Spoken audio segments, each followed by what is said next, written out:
Hello दोस्तों, आज हम बात करेंगे लेक पोइट्स की।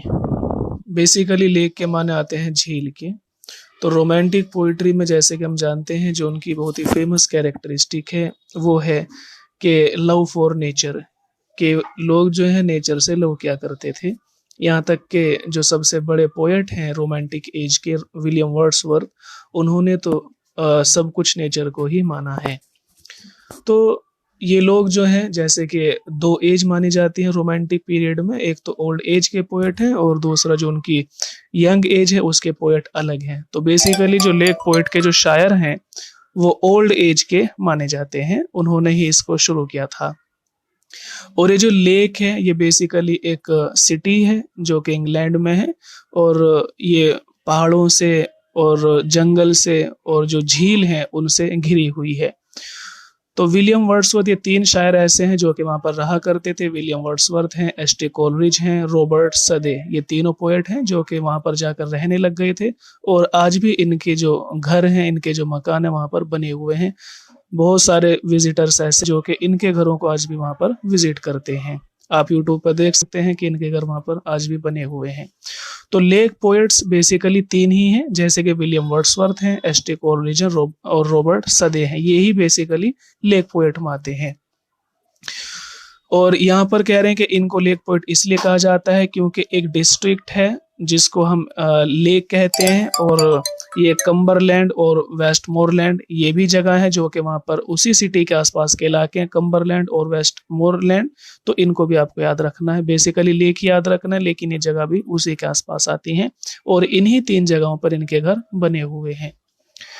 ये जो जगह है सराउंडेड बाय लेक्स, यानी झीलों से घिरी हुई है, माउंटेन्स पहाड़ों से घिरी हुई जगह है, एंड फॉरेस्ट, और इसके आसपास सब जंगल है। तो यहाँ पर यानी पूरी तरह से एक नेचर वाला एरिया है। और कह रहे हैं the critic who first use the term is Jeffrey, और जो क्रिटिक जिसने सबसे पहले इन तीनों को लेक पोएट कहा है वो जेफरी है। तो आपको जेफरी का नाम याद रखना है कि जेफरी ने ही इन तीनों को लेक पोएट का नाम दिया था। कब नाम दिया था?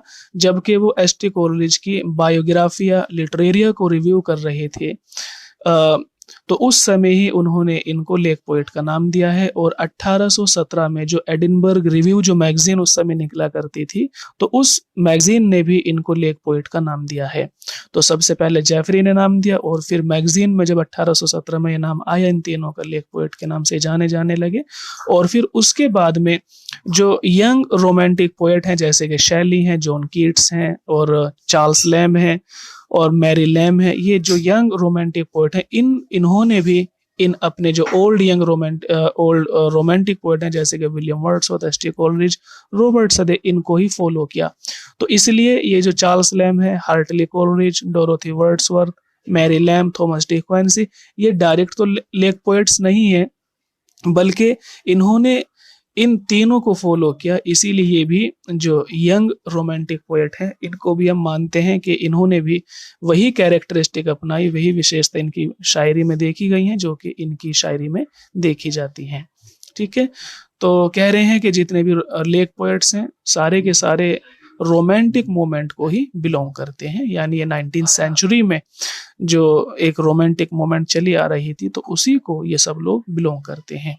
ठीक है, तो ये नाम आप याद रख लेना। चार्ल्स लैम्ब है, Hartley Coleridge, Dorothy Wordsworth, Mary Lamb, Thomas De Quincey. ठीक है, तो उम्मीद करते हैं कि आपको एक छोटा सा जो टर्म है समझ आ गया होगा। आज के लिए इतना काफी है, मिलते हैं आपसे नेक्स्ट वीडियो।